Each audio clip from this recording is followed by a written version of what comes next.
PYQ जो है वो साइंस को देखेंगे, आपका जो है यूथ कंपटीशन टाइम्स के, स्पेशली ये संघ और राज्य लोक सेवा आयोग के जो प्रश्न है 33 सालों के पीवाईक्यू को हम देखने जा रहे हैं। और ये जो है वो आपका सामान्य विज्ञान प्रौद्योगिकी है। और एक चीज़ मैं बोलना चाहूँगी कि जितने भी वे मेरे जो सब्सक्राइबर है उन्होंने मेरे को बोला है कि साइंस और जो है ज्योग्राफी के वीडियो बना दीजिए, तो ज्योग्राफी का डियर बहुत सारे पार्ट बने हुए हैं, तो उसके जो है कुछ रिमेन है तो मैं बना दूँगी आपका, और साथ में चल भी रहा है। इसके अलावा हिस्ट्री के भी जो है वो बना दिया है मैंने, आप देखिए उसको मॉडर्न हिस्ट्री के अंतर्गत। उसके अलावा जो है वो ज्योग्राफी मतलब पॉलिटी तो मैंने आपका स्टार्ट कर ही दिया है, काफ़ी जो है वो इसके वीडियो प्रोवाइड किए गए काफ़ी ज़्यादा है। उसके अलावा जो है मैं आज साइंस आपको प्रोवाइड कर रही हूँ, तो थैंक्स फॉर द कमेंट और सजेशन के लिए आप कुछ भी बता सकते हैं कि किस विषय पे आपको सब्जेक्ट पे चाहिए टॉपिक के जो है वो वीडियो। ठीक है, चलिए स्टार्ट करते हैं। तो टोटल जो है वो आप यूपी पीसीएस और पीएससी के एग्ज़ामों के लिए भी इम्पोर्टेंट है ये। आईएएस के जो है एग्ज़ामों के आपको पीवाईक्यू भी इसमें देखने को मिलेंगे। चलिए भौतिक विज्ञान से संबंधित हम लोग फिजिक्स के जो है टॉपिक को हम लोग आज देखने वाले हैं। यहाँ पे बताया जा रहा है कि भौतिक राशि या मात्रक विमा मापन और जो है वो विभिन्न मापक के यंत्र हो जाएंगे। यहाँ देख लेते हैं डियर, विमा और मात्रक और भौतिक राशियों से संबंधित टॉपिक को देखेंगे। तो धारा आपका जो घनत्व होता है तो एक आपका सदिश राशि हो जाती है, तो बी सही हो जाएगा। डिटेल आप देखेंगे। चालक माध्यम के जो है भीतर किसी पृष्ठ की आपका लंबवत दिशा में इकाई क्षेत्रफल के द्वारा प्रवाहित होने वाली विद्युत धारा धारा आपका जो है घनत्व कहलाती है। यह एक जो है वो सदिश राशि है, जबकि धारा स्वयं एक अदिश राशि होती है। धारा घनत्व को आपका जो है कैपिटल जे से आपका प्रदर्शित करते हैं, जिसका आपका एसआई मात्रक एम्पियर प्रति मीटर स्क्वायर होता है। यहाँ पे बताया जा रहा है कि आपका भार यानी जो वेट को देखें तो घन मीटर हो जाएगा, और यहाँ पे जो है वो आयतन हो जाएगा, तापमान हो जाएगा, दाब हो जाएगा, न्यूटन हो जाएगा, पास्कल और केल्विन हो जाएगा। तो यहाँ पे डायरेक्ट आप देख लेंगे, इसका आंसर जो है बी सही हो जाएगा। यहाँ पे बताया जा रहा है कि सही सुमेल क्या है, तो भार का जो है वो मात्रक न्यूटन होता है, आयतन जो होता है घन मीटर हो जाता है, तापमान का जो है केल्विन हो जाएगा, दाब का पास्कल हो जाएगा। यहाँ पे बताया जा रहा है कि बल का परिमाण तथा आपका दिशा दोनों होते हैं, कथन 1 में। दूसरा कथन दूसरे में बताया जा रहा है कि सर्पी आपका जो घर्षण स्थैतिक घर्षण से कम होता है। तो दोनों यहाँ पे कथन क्या हो जाएंगे, सही हो जाएंगे। तो इस तरह से जो है हमारा आंसर जो है वो आपका ए सही हो जाएगा। इस पॉइंट में प्रश्नों के अनुसार ए सही हो जाएंगे। डिटेल देखते हैं डियर। और ये 2023 के हिमाचल प्रदेश आपका पीसीएस पे पूछा गया है। बल सदिश आपका जो है राशि, अतः इसमें परिमाण तथा आपका दिशा दोनों होती है। सर्पी घर्षण का जो है मान स्थैतिक घर्षण से कम होता है। घर्षण बल 3 प्रकार के होते हैं, स्थैतिक घर्षण बल, सर्पी घर्षण बल, लोटनी घर्षण बल। लोटनी घर्षण का मान सबसे कम तथा स्थैतिक घर्षण का मान सबसे अधिक होता है। अगला देख सकते हैं, यहाँ पे बताया जा रहा है कि निम्नलिखित में से जो है वो आपका कौन सा दाब का मात्रक यानी यूनिट नहीं है। तो आपका पास्कल है, न्यूटन आपका मीटर प्रति मीटर स्क्वायर है, बार भी है, लेकिन जूल प्रति मीटर स्क्वायर नहीं है। तो यहाँ पे क्या हो जाएगा, सी जो है वो दाब का आपका मात्रक नहीं है। देख सकते हैं, पास्कल आपका न्यूटन प्रति मीटर स्क्वायर तथा बार आपका दाब का पास्कल है। दाब का जो है मात्रक है, जबकि जो है जूल आपको प्रति मीटर स्क्वायर आपका जो है वो पृष्ठ ऊर्जा का मात्रक है। तो ये पृष्ठ ऊर्जा का मात्रक हो जाएगा। चलिए आगे देखते हैं। तो यहाँ पे हम देखने वाले हैं कि बताना है कि कौन सही नहीं है यहाँ पे। तो यहाँ पे देख सकते हैं ऊपर में लिखा हुआ भी है कि कौन जो है वो आपका युग्म में सही सुमेलित नहीं है।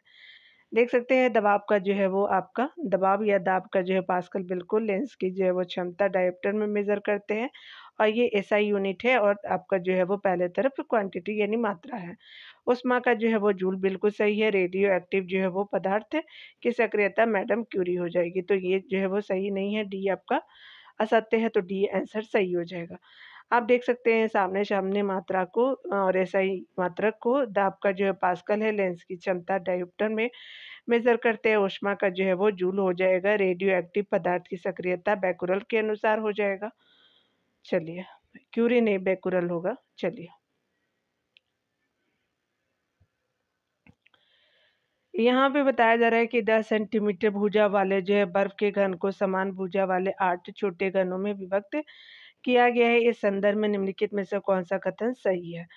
तो यहाँ पे जो है वो सी सही हो जाएगा। कुल जो है आयतन वही बना, रहेगा, कुल आपका पृष्ठीय क्षेत्रफल बढ़ेगा। तो सी सही हो जाएगा। यहाँ पे बताया जा रहा है कि आपका 10 सेंटीमीटर जो है भुजा वाले बर्फ के घन को समान भुजा वाले पार्ट आपका घनों में विभाजित करने पर जो है वो कुल आयतन में कोई परिवर्तन नहीं होगा, जबकि जो है पृष्ठीय क्षेत्रफल में वृद्धि होगी। अगला देख सकते हैं, बताया जा रहा है कि वायु की गति का जो है वो मापन किया जाता है तो एनीमोमीटर द्वारा किया जाता है। तो डी सही हो जाएगा। डिटेल आप देखेंगे। एनीमोमीटर से जो है वायु की गति यानी वेग की माप की जाती है। बैरोमीटर से जो है वायु दाब की माप की जाती है। हाइग्रोमीटर से जो है सापेक्षिक आर्द्रता की माप की जाती है। थर्मामीटर से ताप की माप की जाती है। तो विभिन्न जो है वो मापकों को देख लिया आपने डियर। विभिन्न जो है वो आपका मापक के यंत्र को देखेंगे। यहाँ पे चलिए देख लेते हैं। यहाँ पे देखिए बताया जा रहा है कि विभिन्न मापक के अंतर्गत जो है वो 8वें नंबर प्रश्न में देखेंगे, निम्नलिखित में से किस उपकरण का प्रयोग बेंजीन और जल के मिश्रण को पृथक करने के लिए किया जाता है। तो पृथक आपका जो है कार्य कीप हो जाएगा। तो सी सही हो जाएगा। चलिए यहाँ देख लेते हैं डिटेल से कि एक पृथककारी कीप का जो है उपयोग आपका अमिश्रणीय तरल पदार्थों को अलग करने के लिए किया जाता है। जब दो अमिश्रणीय तलों को पृथक्करणीय फलन में आपका रखा जाता है तो दो परतें आपको दिखाई देती है, जिसमें सघन आपका विलायक जल यानी निचली परत में होता है, जबकि विरल आपका विलायक यानी बेंजीन ऊपरी परत के रूप में निचली परत के ऊपर तैरता है। इसे जो है पृथ्वी आपका कार्य पृथककारी कीप द्वारा अलग किया जाता है। 9 नंबर प्रश्न में देखेंगे, बताया जा रहा है कि किसी परिपथ में जो है विद्युत धारा मापने के लिए प्रयुक्त यंत्र को क्या कहते हैं। तो एनीमोमीटर कहते हैं। तो ये सही हो जाएगा। किसी जो है परिपथ में आपका विद्युत धारा को एम्पीयर में मापने के लिए अमीटर यानी एमीटर नामक जो है यंत्र का प्रयोग किया जाता है। दो आपका बिंदुओं के आवेश विभिन्नता को मापने वाला यंत्र जो है वोल्ट मीटर होता है। यहाँ पे बताया जा रहा है कि कौन जो है सही हो जाएगा। तो चलिए देख लेते हैं। वोल्टमीटर का विभवांतर बिल्कुल सही है। अमीटर विद्युत धारा ये भी सही है। पोटेंशियोमीटर जो विद्युत वाहक बल ये भी सही है। अगला देख सकते हैं, बताया जा रहा है कि गैल्वेनोमीटर जो विद्युत प्रतिरोध होगा तो ये सही नहीं है। तो यहाँ पे जो है डी आपका आंसर सही हो जाएगा। वोल्टमीटर आपका जो है जिसका विभवांतर होता है और विभवांतर का होता है। मीटर जो है वो विद्युत धारा का मात्रक होता है। पोटेंशियम जो है वो मीटर आपका विद्युत वाहक आपका बल का होता है। गैल्वेनोमीटर जो है वो परिपथ में धारा की आपका जो है वो उपस्थिति यानी उपस्थिति के बारे में होता है। ओम मीटर जो विद्युत प्रतिरोध के रूप में जानते हैं। ठीक है, चलिए आगे देखते हैं। यानी ये उसकी जो है मात्रक है। ठीक है, याद रखेंगे। यहाँ अदिश एवं जो है वो सदिश राशियों के बारे में देखेंगे। चाल और वेग के बारे में निम्नलिखित में से कौन सा कथन सही है। तो यहाँ पे जो है वो देख सकते हैं कि डी कथन सही हो जाएगा। चाल अदिश राशि और वेग जो है वो सदिश राशि होगा। तो यहाँ पे क्या हो जाएगा डियर कि डी आपका सही हो जाएगा। देख सकते हैं कोई भी आपका वस्तु इकाई समय में जितनी दूरी तय करती है उसे आपका चाल कहते हैं। चाल एक अदिश राशि है। इसका जो है सही मात्रक मीटर प्रति सेकेंड होता है, जबकि वेग जो है वो आपका सदिश राशि होती है। यहाँ पे बताया जा रहा है कि निम्न में से कौन सा जो है वो सदिश आपका राशि नहीं है। तो गति एक सदिश राशि नहीं है। वेग है, बल आघूर्ण यानी टॉर्क है, विस्थापन है। तो बाकी अन्य सभी है, गति नहीं है। तो ये सही हो जाएगा। देख सकते हैं सदिश राशि भी भौतिक राशि है जिसमें परिमाण के साथ साथ दिशा भी आपका आवश्यक है। यानी परिमाण और दिशा हो तो आपका सदिश राशि होती है। सदिश राशियाँ कहलाती हैं आपका। वेग जो है वो वेग हो गया, विस्थापन, त्वरण, बाल आघूर्ण, वेग, प्रवणता, ताप प्रवणता, रेखीय संवेग आदि सदिश राशि अदिश राशि वे आपका भौतिक राशि है जिसमें केवल परिमाण होता है, दिशा नहीं होता। अदिश राशि कहलाती है। जैसे चाल हो गया, द्रव्यमान हो गया, घनत्व हो गया, तापमान इत्यादि हो गया। आगे बताया जा रहा है यांत्रिकी और गुरुत्वाकर्षण और गुरुत्व के अधीन आपका गति से संबंधित। तो यांत्रिकी को देखेंगे। यांत्रिकी जो है वो आपका गति को सर्वप्रथम किसने परिभाषित किया था। तो गैलीलियो ने किया था। तो ये यांत्रिकी टॉपिक है। ये यहाँ देख सकते हैं। गति को जो है सर्वप्रथम गैलीलियो ने परिभाषित किया था। न्यूटन के गति आपका संबंधी प्रथम नियम के अनुसार यदि कोई वस्तु विरामावस्था में है तो वह विरामावस्था में ही बनी रहेगी जब तक उस पर कोई बाह्य बल आपका लगाकर उसकी वर्तमान अवस्था में परिवर्तन ना किया जाए। इसे जो है गैलीलियो का नियम अथवा जड़त्व का नियम भी कहते हैं। गैलीलियो ने आपका गति के 3 नियमों को प्रतिपादित किया था। आगे देख सकते हैं यहाँ पे बताया जा रहा है कि वॉशिंग मशीन का जो है कार्यकारी आपका जो है वो सिद्धांत होता है, तो ये स्पेशली अपकेंद्रण पे होता है, तो आपका सी सही हो जाएगा। आपका जो है वो आंसर बिल्कुल करेक्ट हो जाएगा, अपकेंद्रण हो जाएगा। देख सकते हैं डिटेल में वॉशिंग मशीन का कार्यकारी सिद्धांत आपका अपकेंद्रण विधि पर आधारित होता है। अपकेंद्रीय बल जो अपकेंद्रीय बल वह बल होता है जिसके कारण वृत्तीय आपका गति करती हुई किसी जो है गतिशील वस्तु में आपका वृत्त के जो है केंद्र से दूर जाने की प्रवृत्ति होती है। यह एक आभासी बल होता है जो आपका विकेंद्रीय बल के समान और विपरीत दिशा में कार्य करता है। इसके जो प्रमुख उदाहरण निम्न है। क्रीम आपका निकालने की मशीन है, ड्राई क्लीनर है, अपकेंद्रीय आपका शोषक एवं अपकेंद्रीय जो वो पंप आदि है। चलिए आगे देखते हैं। अगले प्रश्न में बताया जा रहा है कि बर्फ का एक टुकड़ा पानी से जो है लबालब भरे बीकर में तैर रहा है। जब पूरी आपका जो है बर्फ पिघल जाए तब क्या होगा? तो ये जो है वो आपका जल स्तर नहीं बढ़ेगा। तो डी आंसर सही हो जाएगा। देख सकते हैं बर्फ का एक टुकड़ा जो है वो आपका पानी से लबालब भरे जो है बीकर में तैर करके रहा है। तैर रहा है तब जो है पूरी आपका जो है जब पूरी बर्फ पिघल जाएगी तो पानी की आयतन नहीं बढ़ता है, ठीक है।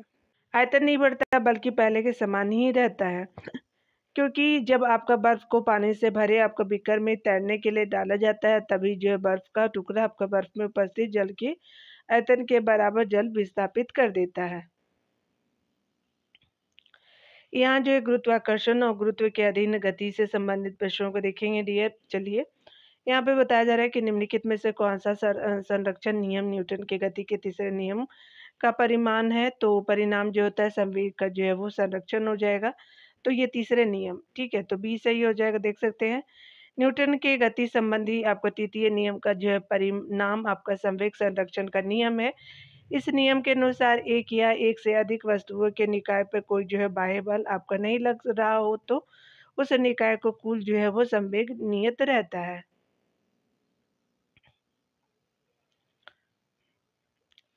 यहाँ पे बताया जा रहा है कि किसी निर्बाध रूप से जो है गिरने वाली वस्तुओं के लिए निम्नलिखित में से कौन सा सही है? तो यहाँ जो है वो आपका यह जो है वो एक समान त्वरण से गति करता है, तो डी सही हो जाएगा। किसी निर्बाध आपका रूप से जो है वो गिरने वाली वस्तुओं के लिए त्वरण समान होता है यदि किसी पिंड का वेग समय के जो है वो समान अंतराल यानी जो है वो समय के समान अंतराल में आपका जो है वो समान मात्रा में बदलता है तो यह एक समान आपका त्वरण कहा जाता है। यह जो है त्वरण के सापेक्ष वेग में परिवर्तन की दर है। अगले प्रश्न में बताया जा रहा है कि अलग-अलग द्रव्यमान की दो वस्तुएं चंद्रमा की सतह के पास आपका स्वतंत्र रूप से गिरने से होगा। तो यहाँ पे जो है वो स्पेशली किसी भी जो है वो क्षण एक ही वेग होगा। तो सी सही हो जाएगा डियर। यहाँ पे डिटेल हम कवर करेंगे। अलग-अलग द्रव्यमान की दो वस्तुएं चंद्रमा की सतह के पास आपका स्वतंत्र रूप से गिरने पर किसी भी क्षण एक ही वेग होगा क्योंकि गुरुत्वाकर्षण के कारण उसमें समान त्वरण होगा। किसी पिंड या वस्तु में जो है वो पदार्थ की जितनी मात्रा होती है उसे जो है वो वस्तु का आपका द्रव्यमान कहते हैं। जबकि इस जो है वस्तु को आपका पृथ्वी आपका जिस बल से अपनी तरफ खींचता है उसे उस वस्तु का भार कहते हैं। द्रव्यमान आपका जो सदैव नियत होता है जबकि भार आपका गुरुत्वीय जो है वो त्वरण पर निर्भर होने के कारण परिवर्तनीय होता है। यानी द्रव्यमान आपका जो फिक्स होता है लेकिन भार नहीं। ये पूछता भी है बहुत एग्जामों में। अगले प्रश्न में बताया जाए कि दो वस्तुओं के बीच अप्रत्याश आपका संघटक के लिए जो है निम्नलिखित में से कौन सा कथन सही है? तो यहाँ जो है संवेग संरक्षित होगा लेकिन गतिज ऊर्जा नहीं। तो बी सही हो जाएगा। यहाँ देख सकते हैं बताया जा रहा है कि दो वस्तुओं के बीच जो है वो प्रत्यास्थ आपका संघटन की स्थिति में संवेग का जो है संरक्षण होता है लेकिन गतिज ऊर्जा का संरक्षण नहीं होता। 20 नंबर प्रश्न में देखेंगे यहाँ पे एक समान त्वरण के साथ सीधी रेखा में गति करने वाले किसी कण के लिए जो है वेग समय ग्राफ के अंतर्गत क्षेत्र निरूपित करता है। तो ये जो है वो आपका क्या हो जाएगा कि उसका निबल विस्थापन हो जाएगा। तो बी जो है वो सही हो जाएगा। एक समान त्वरण के साथ सीधी आपका रेखा में गति करने वाले किसी कण के लिए जो है वो वेग समय ग्राफ के अंतर्गत क्षेत्र उसका जो है वो निबल विस्थापन निरूपित करता है। अगला देख सकते हैं बताया जा रहा है कि भूपृष्ठ पर जो है गुरुत्व के जो है कारण त्वरण निर्भर करता है तो उसके द्रव्यमान और त्रिज्या दोनों पर निर्भर करता है। तो सी सही हो जाएगा। भूपृष्ठ पर जो है गुरुत्व के कारण त्वरण आपका इसके द्रव्यमान एवं त्रिज्या दोनों पर निर्भर करता है।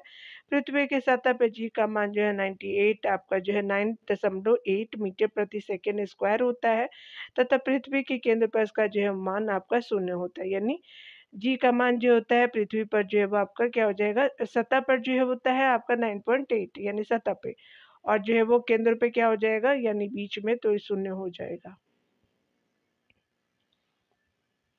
अगले प्रश्न में देखेंगे, बताया जा रहा है कि कोई वस्तु आपका जो ऊंचाई से फर्श पर गिरती है तो इसके गिरने के दौरान निम्नलिखित में से कौन सा एक समान आपका बना रहता है, तो इसका त्वरण बना रहता है, तो ये सही हो जाएगा। चलिए डिटेल को हम देखेंगे।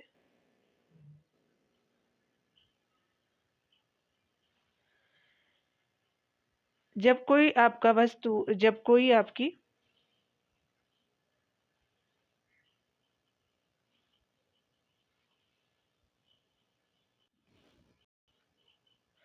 जब कोई वस्तु आपका ऊंचाई से फर्श पे गिरती है तो आपके गिरने के दौरान संवेग आपका गतिज ऊर्जा एवं स्थितिज ऊर्जा में जो है परिवर्तन होता है, लेकिन इसके जो है त्वरण में कोई परिवर्तन नहीं होता है।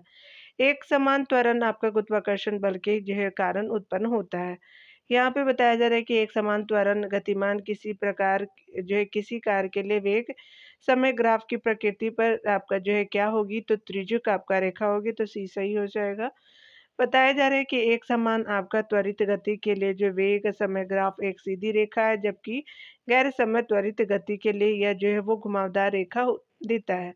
कार की गति के लिए यह जो है वो वेग समय ग्राफ जो है वो अक्ष के साथ झुकी हुई सीधी जो है वो रेखा का ग्राफ है। इससे पता चलता है कि कार एक समान त्वरण से चल रही है। अगले प्रश्न में देखेंगे कि यदि किसी गतिमान वस्तु का रेखीय आपका वे संवेग दो गुना आपका परिवर्तित हो जाए, तो रेखीय संवेग दो गुना परिवर्तित हो जाए तो इसकी गतिज ऊर्जा कितने गुणक से जो है वो आपका बदलेगी, तो 4 गुना से अधिक बदलेगी, तो यहाँ पे बी सही हो जाएगा। डिटेल देख लीजिएगा। संवेग सीधे जो है वो वेग की समानुपाती होती है। किसी भी जो है वस्तु का संवेग दो गुना आपका कर दिया जाए लेकिन द्रव्यमान नहीं बढ़ाया जाए तो उसका वेग दो गुना हो जाता है। यदि वेग आपका दो गुना कर दिया जाए और गतिज ऊर्जा 4 गुना बढ़ जाती है, यदि आपका जो है वेग दो गुना हो तब। चलिए आगे देखते हैं डियर। एक बस सीधे रास्ते पर चल रही है और अचानक दाईं ओर एक जो है वो तेज आपका मोड़ लेती है। बस में बैठे झुकी तो बस में बैठे यात्री झुकेंगे तो बाईं ओर आपका झुकेंगे, तो सी सही हो जाएगा। देख सकते हैं डिटेल से कि एक बस सीधे रास्ते पर चल रही है और अचानक दाईं ओर आपका एक तरफ एक तेज आपको मोड़ लेती है तो बस में जो है बैठे यात्री बाईं ओर झुकेंगे, क्योंकि अब बस के अचानक मुड़ने पर बस की जो है गति की दिशा बदल जाएगी, लेकिन जड़त्व के नियम के कारण यात्री जो है वो गति की प्रारंभिक दिशा में आगे बढ़ेंगे जब तक कि कोई आपका बाहरी बल उन पर जो है वो नहीं डाला जाता है। अगले प्रश्न में देखेंगे, निम्नलिखित में से किस जो है ऊर्जा परिवर्तन में आपका घर्षण बल शामिल होता है, तो गतिज ऊर्जा से आपका जो है ऊष्मा ऊर्जा में होता है, तो ये सही हो जाएगा। यहाँ पे बताया जा रहा है कि गतिज ऊर्जा से जो है ऊष्मा ऊर्जा परिवर्तन में आपका घर्षण बल शामिल होता है। जब किसी वस्तु की सतह पर किसी वस्तु को आपका गति कराने का प्रयास किया जाता है या गति कराया जाता है तो सतह से आपका समानांतर एवं गति की दिशा के विपरीत एक गति अवरोधक आपका बल कार्य करता है, जिसे घर्षण बल कहते हैं। घर्षण बल जो होता है आपका 3 प्रकार का होता है। स्थैतिक आपका जो है घर्षण बल, सर्पी घर्षण बल और लुटिनी घर्षण बल या रोलिंग घर्षण बल होती है, तो तीनों हो जाएगा। देख लिया आपने। केंद्राभिमुखी आपका बल किसके लिए जिम्मेदार है, तो वस्तु को जो है वो वृत्ताकार पथ पर गतिमान करने के लिए, ऐसे। ठीक है, तो चलिए बी आपका सही हो जाएगा। केंद्राभिमुखी बल वस्तु को जो वृत्ताकार गति पर गतिमान रखने के लिए जिम्मेदार होते हैं। किसी वृत्तीय आपका मार्ग पर एक समान आपका चाल से गति करते हुए पिंड पर एक जो है बल कार्य करता है, जिसकी जो है दिशा सदैव केंद्र की ओर रहती है। इस प्रकार वृत्ताकार पथ में जो है वो केंद्र की ओर लगने वाले बल को केंद्राभिमुख आपका बल या जो है वो आपका सेंट्रीपिटल फोर्स कहते हैं। चलिए यहाँ पे अगले प्रश्न में देखेंगे। 28 नंबर प्रश्न में बताया जा रहा है कि बॉल बेयरिंग का उपयोग जो है स्थैतिक घर्षण को परिवर्तित करने के लिए किया जाता है, तो रोलिंग घर्षण में, तो ए सही हो जाएगा। अगला चलिए देख लेते हैं। हम डिटेल से बॉल बेयरिंग का उपयोग जो है वो आपका स्थैतिक घर्षण को रोलिंग घर्षण में परिवर्तित करने के लिए किया जाता है। जब कोई गोलाकार वस्तु किसी सतह पर लुढ़कती है तो दोनों सतहों के बीच एवं जो है गति की विपरीत दिशा में लगने वाले घर्षण बल को लोटिंग घर्षण या जो है रोलिंग घर्षण कहा जाता है। 29 नंबर प्रश्न में चलिए हम लोग देख लेते हैं डियर। तो फुटबॉल के जो है खेल में एक गोलकीपर फुटबॉल को गोल में पकड़ने के बाद अपने हाथों को पीछे की ओर खींचती है। यह गोलकीपर को जो है वह सक्षम बनाता है संवेग परिवर्तन की दर को कम करने में, तो ये सही हो जाएगा। यहाँ देख सकते हैं फुटबॉल की जो है वो खेल में एक गोलकीपर फुटबॉल को गोल में पकड़ने के बाद अपने हाथों को पीछे की ओर खींचता है। यह गोलकीपर को संवेग परिवर्तन की दर को कम करने में सक्षम बनाता है। किसी गतिमान वस्तु के द्रव्यमान और वेग के गुणनफल को उस जो है वस्तु का संवेग कहते हैं। अगर बात करें संवेग बराबर जो है द्रव्यमान गुने आपका वेग होता है। तो देख लिया डियर, आगे चलेंगे। यहाँ देखेंगे अगले प्रश्न में एक समान रेखीय गति और जो एक समानुवृत्तीय गति के संदर्भ में कौन सा सत्य है, तो चलिए देख लेते हैं। एक समान आपका रेखीय गति में एक पिंड आपका जो है स्थिर चाल के साथ एक दिशा में चलता है, लेकिन एक समान वृत्तीय गति में जो है पिंड की चाल स्थिर रहती है, लेकिन जो है वो गति की दिशा आपका लगातार बदलती रहती है। तो पहला कथन तो सही है। दूसरे कथन देखेंगे। एक समान आपका रेखीय गति में जो है वो वेग में तत्कालिक परिवर्तन होता है, लेकिन एक समान वृत्तीय आपका गति में वेग समान होता है, तो ये गलत हो जाएगा डियर। तीसरे कथन में चलते हैं। एक समान रेखीय आपका गति एक त्वरित गति है, लेकिन एक समान वृत्तीय गति त्वरित गति नहीं है, तो एक और जो है वो 3 सही हो जाएगा। यहाँ पे चलिए देख लेते हैं। यहाँ पे जो है वो क्या हो जाएगा, यहाँ पे पहला ही सही है, याद रखेंगे, यहाँ पे सी हो जाएगा। ठीक है, 3 जो है वो सही नहीं है, अब करेक्ट कर दीजिएगा। क्यों? क्योंकि देख सकते हैं कि एक समान रेखीय आपका गति एक त्वरित गति है, लेकिन एक समान वृत्तीय गति त्वरित नहीं है, तो नहीं की वजह से है। ठीक है, तो आपका पहला सही हो जाएगा। ठीक है, तो सी सही हो जाएगा डियर। देख सकते हैं डिटेल में। एक समान रेखीय गति में एक आपका पिंड स्थिर चाल के साथ एक दिशा में चलता है, लेकिन एक समान वृत्तीय गति में जो है वो पिंड की चाल आपका स्थिर रहती है, किंतु गति की दिशा लगातार बदलती रहती है। एक समान रेखीय गति के जो है वो वेग में तत्कालिक परिवर्तन नहीं होता है, लेकिन एक समान वृत्तीय गति में जो वेग आपका समान नहीं रहता है, इसमें परिवर्तन होता रहता है। एक समान आपका रेखीय गति एक जो है त्वरित गति नहीं है, लेकिन एक समान जो है वृत्तीय गति त्वरित गति होती है। ठीक है, चलिए आगे देखते हैं डियर। 31 नंबर प्रश्न में बताया जा रहा है कि स्वतंत्र रूप से गिरने वाली वस्तुओं के बारे में आपका जो है निम्नलिखित में से कौन सा असत्य है। तो बताया जा रहा है यहाँ पे पहले कथन में कि स्वतंत्र रूप से गिरने वाली वस्तुएं आपका पृथ्वी के गुरुत्वाकर्षण बल के तहत जो है ऊंचाई से आपका पृथ्वी की ओर गिरने वाली वस्तुएं है, तो ये तो सही है। अगला देख सकते हैं कि स्वतंत्र रूप से आपका पृथ्वी की ओर गिरने वाली पिंड का त्वरण जो है वो पिंड के द्रव्यमान पर निर्भर करता है, तो ये गलत है और हमसे असत्य पूछा था। देख सकते हैं यदि किसी वस्तु को आपको स्वतंत्र रूप से ऊंचाई से गिराया जाता है तो इसका जो है प्रारंभिक वेग u शून्य होता है, और यदि किसी वस्तु को ऊर्ध्वाधर आपका रूप जो ऊर्ध्वाधर ऊपर की ओर फेंका जाता है तो उसका जो है वो अंतिम वेग v जो है शून्य होता है, तो 2 और 3 जो है वो सही नहीं है। ठीक है, तो सही उत्तर हमसे ऐसा 3 पूछा था, देख सकते हैं, तो कौन जो है वो फॉल्स है, तो 2 एंड 3 जो है वो फॉल्स है। देख सकते हैं यहाँ पे जो है वो आपका देख सकते हैं कि स्पेशली क्या हो जाएगा, तो पहला तो आपका सही था और यहाँ पे जो है वो तीसरा भी सही है। क्यों? क्योंकि हमसे असत्य ही पूछा था यहाँ पे, तो यहाँ पे जो है वो दूसरा जो है वो असत्य है। ये जो है मैंने गलत ही बोला था कि ये आपका सही नहीं है। यहाँ पे क्या हो जाएगा कि पहला और तीसरा जो है वो सही हो जाएगा। याद रखिए 1 एंड 3 जो है वो सही है, 2 जो है वो गलत है। यहाँ पे क्या हो जाएगा डियर कि बी जो है वो सही हो जाएगा। चलिए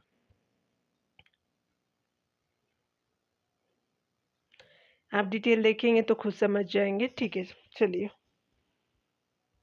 यहाँ पे देखेंगे स्वतंत्र रूप से गिरने वाली वस्तुओं के बारे में सही कथन इस प्रकार है। स्वतंत्र रूप से गिरने वाली वस्तुएं पृथ्वी के गुरुत्वाकर्षण बल के तहत पे आपका ऊंचाई से पृथ्वी की ओर गिरने वाली वस्तुएं हैं। उसके अलावा स्वतंत्र रूप से जो है पृथ्वी की ओर गिरने वाली पिंड का त्वरण आपका जो है वो पिंड के द्रव्यमान पर निर्भर नहीं करता है, बल्कि पृथ्वी के गुरुत्वाकर्षण के कारण पिंड आपका नीचे गिरता है। यदि किसी वस्तु को स्वतंत्र रूप से ऊंचाई से गिराया जाता है तो उसका जो प्रारंभिक आपका वेग u शून्य होता है, और यदि किसी वस्तु को ऊर्ध्वाधर ऊपर की ओर फेंका जाता है तो उसका जो अंतिम वेग आपका शून्य हो जाता है। तो आपने देख लिया डियर 1 और 3 जो है वो क्या था कि राइट था, ठीक है। 2 जो है वो आपका रॉन्ग था, ठीक है। तो ये सही नहीं था, यहाँ पे सही है क्योंकि हमने डिटेल को देखा है, ऑप्शन में सही नहीं था। चलिए, यदि धरती को घूमने की आपका गति घूर्णन आपका बढ़ा दी जाए तो भूमध्य रेखा पर पिंड का वजन घट जाएगा। तो यहाँ पे क्या हो जाएगा कि बी सही हो जाएगा, डिटेल देखेंगे। पृथ्वी की जो है घूर्णन गति घटने पर आपका जी का मान बढ़ता है, घटा तो यहाँ क्या होगा, बढ़ेगा। पृथ्वी की घूर्णन गति बढ़ने पर जी का मान जो है वो घटता है। इसी सिद्धांत के कारण आधार पर जो है यदि आपका पृथ्वी के घूमने की गति को बढ़ा दिया जाए तो वो मध्य रेखा पर किसी पिंड का जो है वो भार घट जाएगा। जी का जो है वो न्यूनतम आपका मान वो मध्य रेखा पर होता है, और अधिकतम आपका जी का जो है न्यूनतम कहाँ होता है, तो आपका जो है वो भूमध्य रेखा पे, और अधिकतम जो है ध्रुवों पे होता है, यानी पोल पे आपका जो है वो क्या हो जाएगा, ज्यादा हो जाएगा जी का मान। चलिए, 33 नंबर प्रश्न में देखेंगे कि यदि एक पंख, एक रबड़ की गेंद और एक लकड़ी की गेंद निर्वात में एक समान आपका ऊंचाई से आपका स्वतंत्रता पूर्वक एक साथ गिर रहे, तो यहाँ पे क्या हो जाएगा कि तीनों एक साथ आपका जमीन पे पहुंचेंगे। All the three will reach at the ground आपका टुगेदर। तो डी जो है वो correct option to be considered.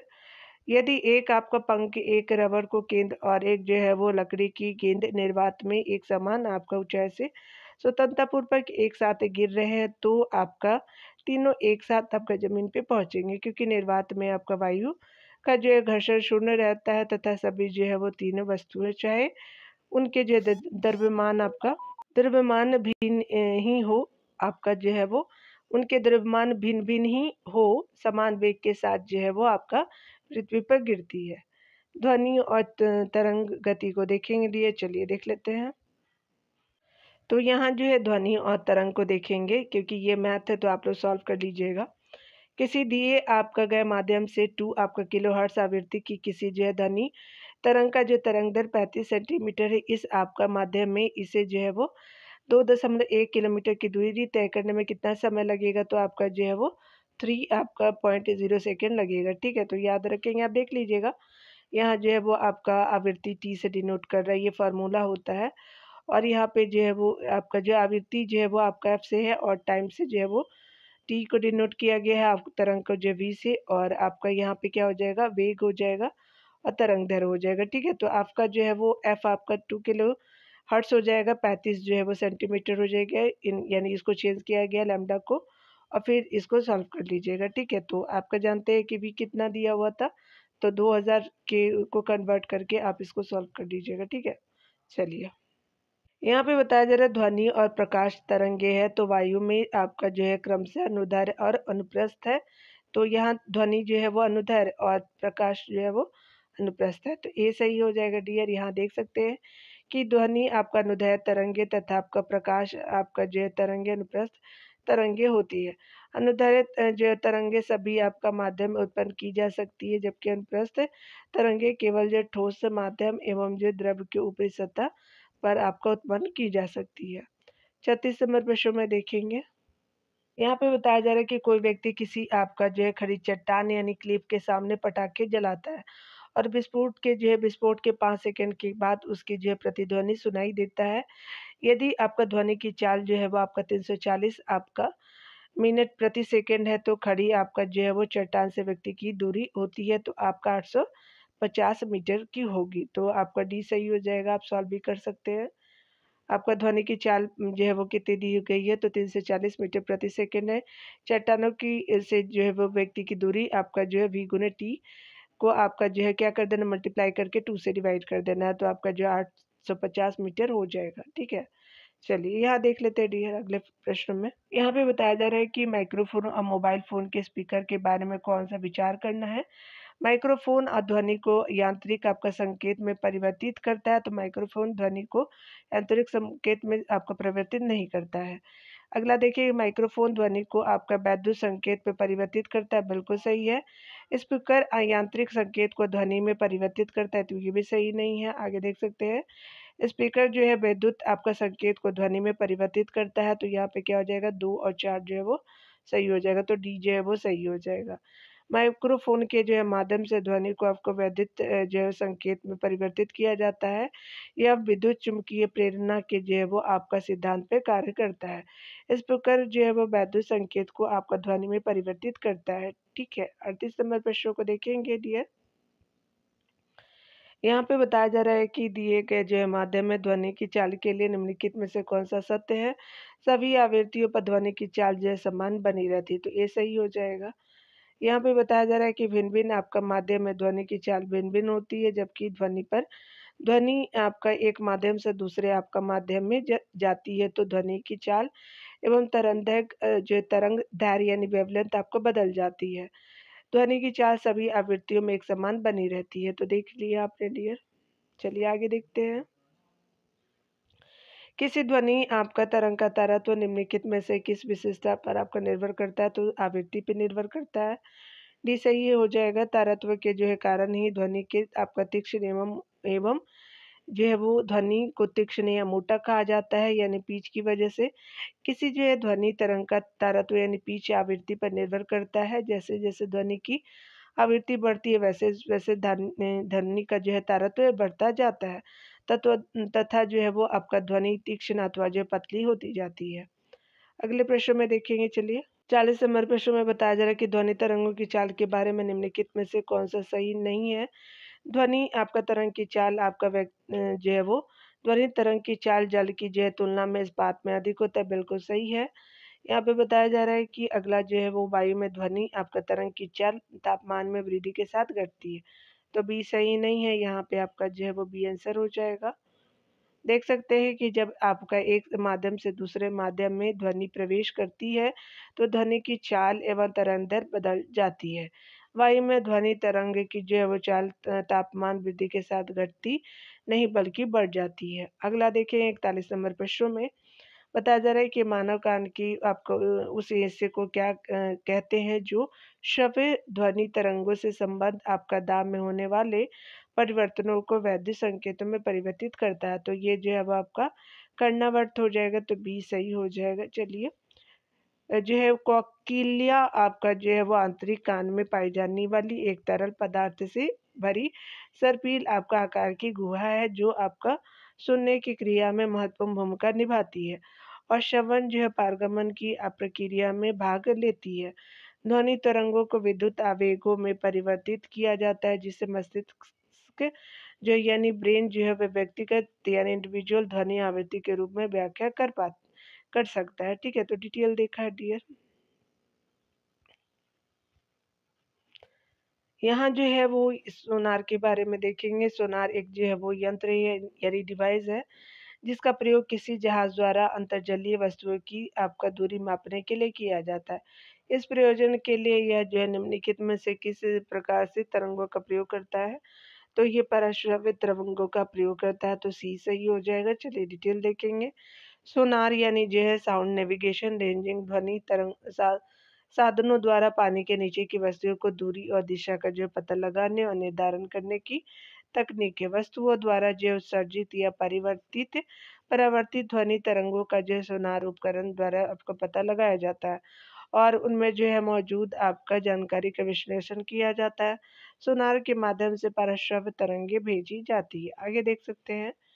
43 number प्रश्न में बताया जा रहा है कि ध्वनि तरंगों के आयाम को किसके जो यूनिट में मापा जाता है, तो दूरी में मापा जाता है, तो बी सही हो जाएगा। ध्वनि तरंग का जो आयाम तरंग की आपका ऊंचाई की माप है। ध्वनि तरंग के आयाम को जो है ध्वनि उत्पन्न होने पर इसकी जो है वो आपका औसत से स्थिति इसे जो है वो माध्यम के कंपनी आपका कणों की तीव्रता और अधिकतम विस्थापन की मात्रा के रूप में परिभाषित किया जाता है। यह शिखर या जो है गर्त और आपका तरंग की औसत स्थिति के बीच की दूरी है। अगला बताया जा रहा है कि निम्नलिखित में से कौन सा जो है तरंग दैर्घ्य यानी एक्सरे के तरंग दैर्घ्य के तुल्य है, तो यहाँ जो है वो आपका 1 जो है वो स्पेशली एनएम हो जाएगा। यहाँ देख सकते हैं।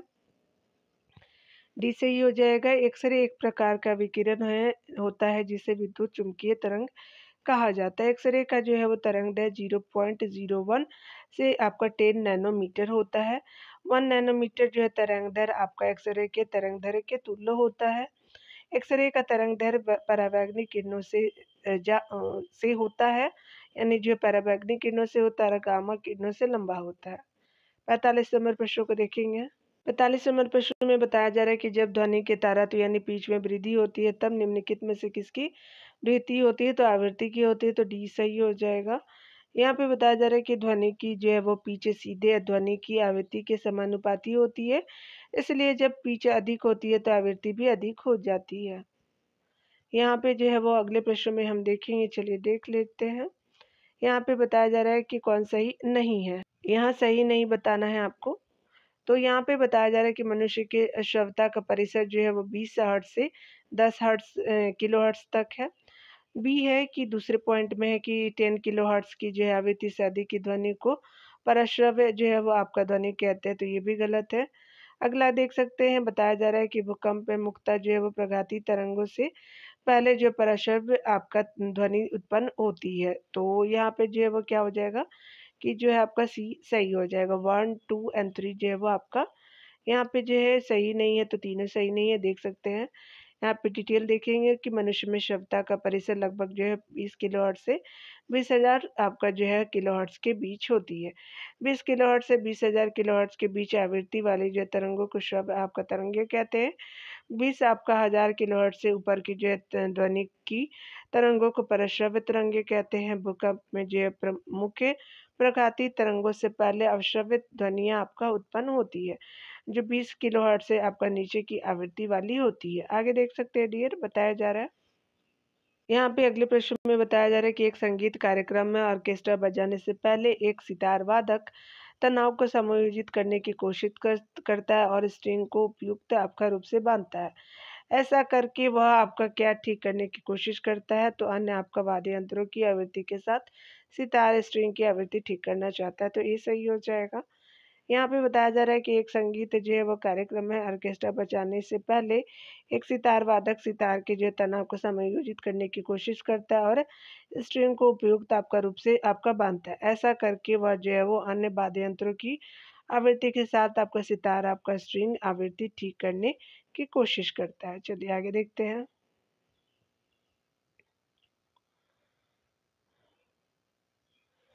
ध्वनि की तीक्ष्णता किसके द्वारा जो निर्धारित की जाती है? तो उपयुक्त में से किसी के द्वारा नहीं की जाती है। तो यहाँ देख सकते हैं, बताया जा रहा है कि ध्वनि की जो है वो आपका तीक्ष्णता या तारत्म्य को निर्धारित करती है। यदि कंपन की आवृत्ति अधिक होगी तो ध्वनि तीखी होती है, यदि कंपन की आवृत्ति कम होती है तो आपका तारत्म्य कम होता है।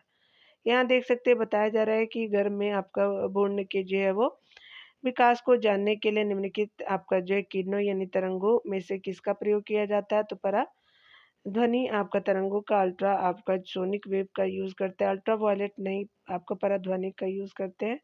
सी सही हो जाएगा, डिटेल देखेंगे। गर्भ में जो है वो भ्रूण के विकास को जानने के लिए पराध्वनिक आपका तरंगों का उपयोग किया जाता है। भ्रूण के जो है विकास को जानने की इस प्रक्रिया को अल्ट्रासोनोग्राफी कहते हैं। अल्ट्रासोनोग्राफी में अल्ट्रासोनिक आपका वेव जो पराध्वनि तरंगे का इस्तेमाल किया जाता है। ये जो है उच्च आवृत्ति वाली तरंगे होती हैं, आपका जो है 20,000 किलो हर्ट्ज से जो है ज़्यादा 20,000 हर्ट्ज से ऊपर की होती है तथा इनके अन्य जो है वो प्रयोग लीवर, किडनी, पीठ, दिल की जो है जाँच करने तथा आपका घड़ी विमानों तथा जो है वो कीमती कपड़ों की सफाई में, सोनार में तथा हानिकारक जीवाणुओं को नष्ट करने आदि में प्रयोग होता है। तो देख लिया डियर आपने। ऊष्मा और ऊष्मागतिकी के टॉपिक को अगले वीडियो में देखेंगे। मिलते हैं अगले वीडियो में। खुद का ख्याल रखिए, पढ़ते रहिए। Take care dear.